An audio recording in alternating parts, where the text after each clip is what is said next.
Isang hindi kilalang pangalan ang biglang sumira sa 8 sunod-sunod na panalo ng New York Knicks. Si Dennis Jerkins ng Detroit Pistons ang naging bida sa gabing iyon matapos tambakan ng Detroit ang Knicks ng 38 puntos. Nagpakawala si Jerkins ng 18 points, 4 na rebounds at 3 assists bilang leading scorer sa kanilang panalo.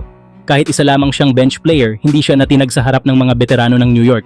Dahil sa matinding depensa ng Pistons, napigil nila si Jalen Brunson sa 12 puntos lamang. Nagtala pa ito ng 4 na out of 20 sa field at walang naipasok sa 8 tira niya mula sa 3. Sa ipinakitang depensa at disiplina ng Detroit sa larong ito, malinaw na hindi sila basta-basta kalaban. Kung ganito ang kanilang laro gabi-gabi, mukhang may malaking tsansa ang Pistons na makipagsabayan sa mas malalakas na koponan at seryosong makipagkompetensya sa championship. Samantala, may usap-usapan ngayon sa NBA World ang balitang sina Donovan Mitchell at James Harden ay nagsimula na umano na kumbinsihin si LeBron James na bumalik sa Cleveland Cavaliers sa susunod na season. Ayon ito kay Kendrick Perkins na nagbahagi na may seryosong panghihikayat na nagaganap para maibalik ang The King sa kanyang unang tahanan sa NBA.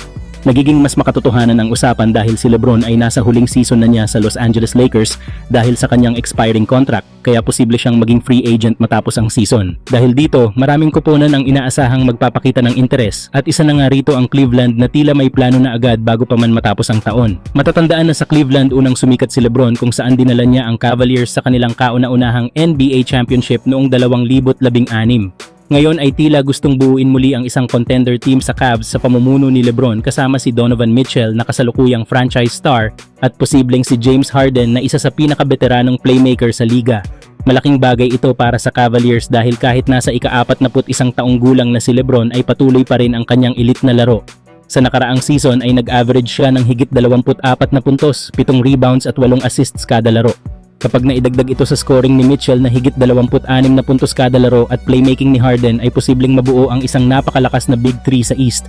Kayo mga idol, ano ang masasabi nyo na ibabalik ng Cavaliers si LeBron James? Samantala, posibleng makahanap ng tahimik pero napakahalagang piraso ang Los Angeles Lakers sa katauhan ni Haywood Highsmith, isang manlalaro na maaaring hindi pansin sa box score pero ramdam ang presensya sa loob ng laro.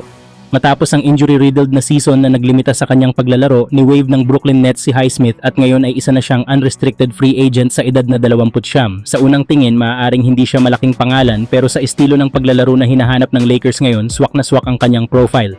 Sa kanyang mga naging kuponan tulad ng Miami Heat at Philadelphia 76ers, hindi man siya nabigyan ng malaking papel, ipinakita naman ni Highsmith ang klase ng enerhiya, depensa at versatility na mahalaga sa modernong basketball. Taglay niya ang kakayahang bantayan ang maraming posisyon, maging aktibo sa depensa, at gumawa ng maliliit na bagay na kadalasang hindi nakikita sa stats pero malaking ambag sa panalo ng koponan. Ito ang klase ng manlalaro na gustong-gusto ng mga coach dahil maaasahan sa sistema at disiplinado sa bawat minuto sa court. Kung pagbabasehan ang kanyang career averages na 5 puntos, 3 rebounds, 1 assist, habang may 44% shooting at 37% mula sa 3, malinaw na hindi siya scorer na magpapasabog ng numero. Ngunit ang kanyang efficiency at basketball IQ ang tunay na puhunan.